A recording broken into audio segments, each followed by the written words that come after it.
प्यारे शिव भक्तों, Hindi story channel में आपका दिल से स्वागत है। दोस्तों, आज की कहानी बहुत ही ज्ञानवर्धक होने वाली है। आपसे निवेदन है कि वीडियो को अंत तक जरूर देखिए।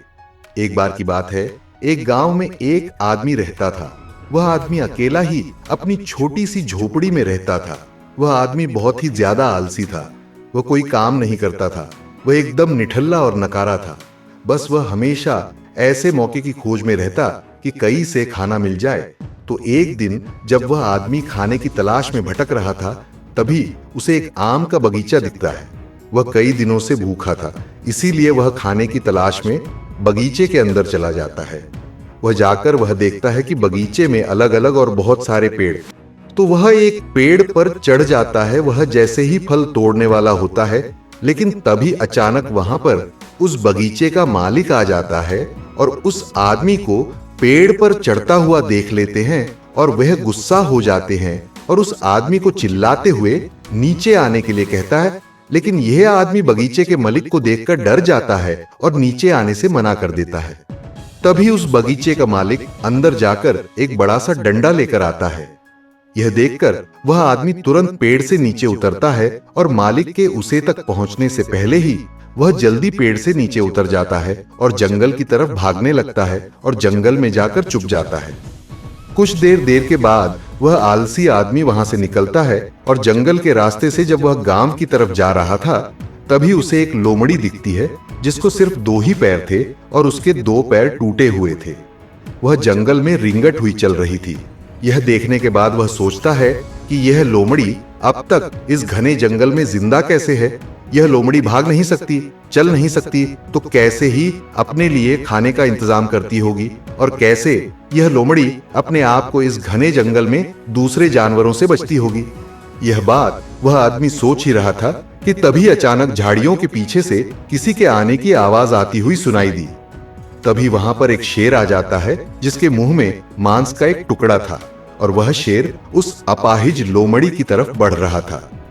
शेर को देखकर दूसरे सारे जानवर वहां से भाग जाते हैं और अब वहां पर सिर्फ लोमड़ी रह जाती है और वहां से आदमी अपनी जान बचाने के लिए एक पेड़ पर चढ़ जाता है।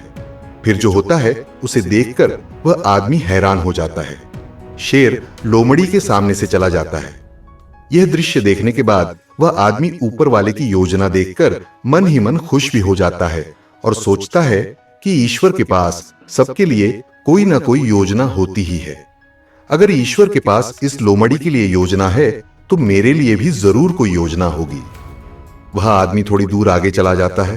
तभी वह आलसी आदमी रोड के साइड में एक बड़ा सा पेड़ देखकर उसके नीचे बैठ जाता है, यह सोचकर कि मेरे लिए भी कोई ना कोई खाना लेकर जरूर आएगा। वह 2 दिन तक वहीं बैठकर इंतजार करता है, लेकिन कोई भी उसके लिए खाना लेकर नहीं आता। आखिरकार जब भूख बर्दाश्त नहीं होती है, तो वह खुद ही खाने की तलाश में निकल पड़ता है। रास्ते में चलते चलते उसे एक बुजुर्ग आदमी मिलता है। वह उनसे कहता है, मुझे भूख लगी है, आपके पास कुछ खाने के लिए होगा तो मुझे दे दो। बुजुर्ग आदमी उससे कुछ खाना और पानी दे देता है। खाना खाने के बाद वह आदमी बुजुर्ग से कहता है, मैंने 2 दिन पहले जो देखा उस पर आप विश्वास नहीं करेंगे। ईश्वर के पास मेरे लिए भी कोई ना कोई योजना जरूर है, लेकिन ईश्वर उस लोमड़ी पर अपनी दया दिखाता है, मुझ पर नहीं। मेरे लिए कोई खाना लेकर नहीं आया। बुजुर्ग मुस्कुराते हुए कहते हैं, यह सच है कि ईश्वर के पास सभी के लिए कोई ना कोई योजना होती है और तुम्हारे लिए भी है, लेकिन तुमने उसे गलत तरीके से समझ लिया। वह तुम्हें लोमड़ी नहीं, बल्कि तुम्हें उस शेर की तरह बनाना चाहता था। दोस्तों, इस कहानी से हमें यह सीख मिलती है कि अगर हम अपने जीवन को ध्यान से देखें तो समझेंगे कि जिंदगी सबक से भरी पड़ी है और हर एक पल का अपना महत्व है। शायद वह लोमड़ी सिर्फ बैठी हुई प्रतीत होती है, इंतजार करती है कि कब उसके साथ कुछ अच्छी घटना होगी, पर वह आदमी भूल जाता है कि वह लोमड़ी मजबूर थी। लेकिन हम उसी लोमड़ी की तरह मजबूर और लाचार नहीं है। ऊपर वाले ने हमें काम करने की क्षमता दी है। ठीक उसी शेर की तरह हमारे पास भी अपनी हालत बदलने की ताकत है, पर इसके लिए प्रयास करना जरूरी है। तभी हम उस शेर की तरह बन पाएंगे। एक बार की बात है, एक राज्य में एक राजा था। उसका एक वफादार मंत्री था जो बहुत बुद्धिमान था। वह अक्सर कहता था, जो भी होता अच्छे के लिए होता है। एक दिन राजा सिंहासन पर बैठे होते हैं, मंत्री भी उनके बगल में। अचानक मंत्री की तलवार राजा के पैर पर गिर जाती है और उनके पैर की एक उंगली कट जाती है। तभी मंत्री कहते हैं, महाराज, जो भी होता अच्छे के लिए होता है। राजा गुस्से में आकर पूछते हैं, मेरी उंगली कट गई और तुम कह रहे हो कि यह अच्छे के लिए हुआ है? इसमें अच्छा क्या है? गुस्से में आकर राजा मंत्री को जेल में कैद करने का आदेश दे देते हैं। मंत्री को इस बात का कोई दुख नहीं होता और जेल जाते समय वह फिर से कहते हैं, जो भी होता अच्छे के लिए होता है। राजा यह सुनकर हैरान हो जाते हैं। वह सोचते हैं कि यह कितना अजीब व्यक्ति है जो जेल जाते हुए भी यही कह रहा है। इस घटना के 3 महीने बाद एक दिन राजा अपने सैनिकों के साथ घोड़ों पर सवार होकर शिकार के लिए निकलते हैं।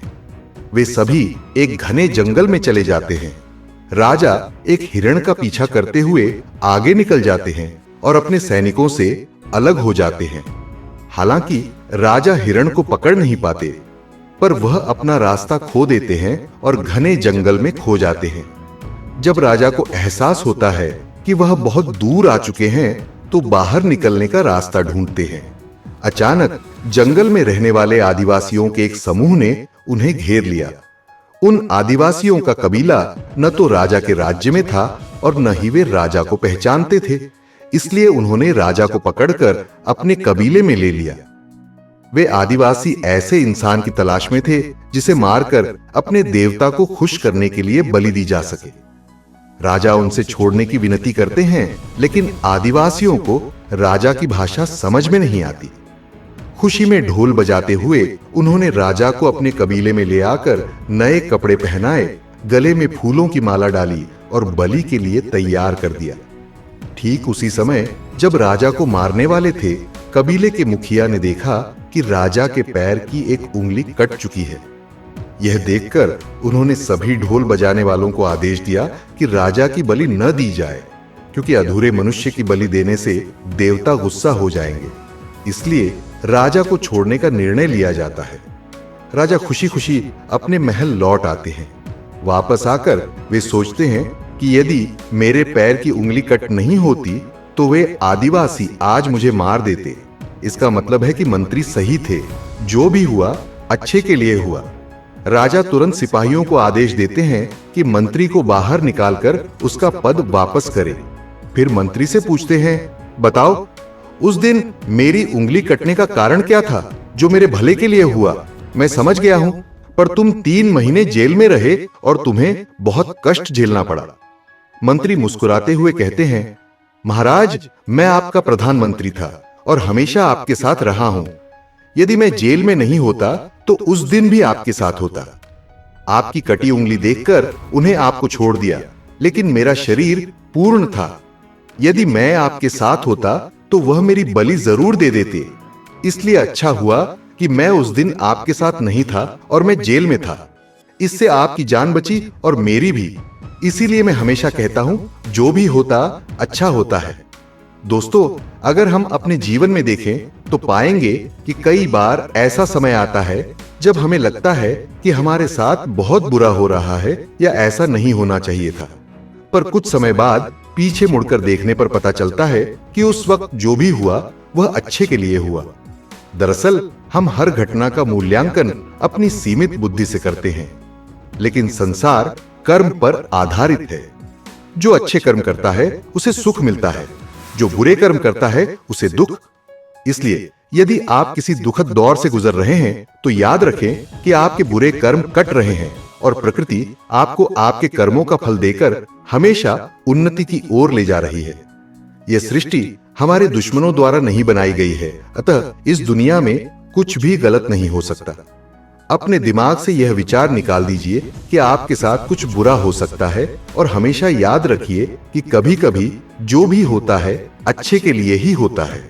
दोस्तों, आपने आज के इस वीडियो से क्या सीखा, कृपया मुझे कमेंट में बताएं। उम्मीद है कि आपको आज की वीडियो पसंद आई होगी। तो इस वीडियो को उस इंसान के साथ शेयर करें जिसे यह कहानी सुनने की जरूरत है, और साथ ही चैनल को सब्सक्राइब करें। फिर मिलते हैं एक और नई वीडियो में। धन्यवाद। हर हर महादेव।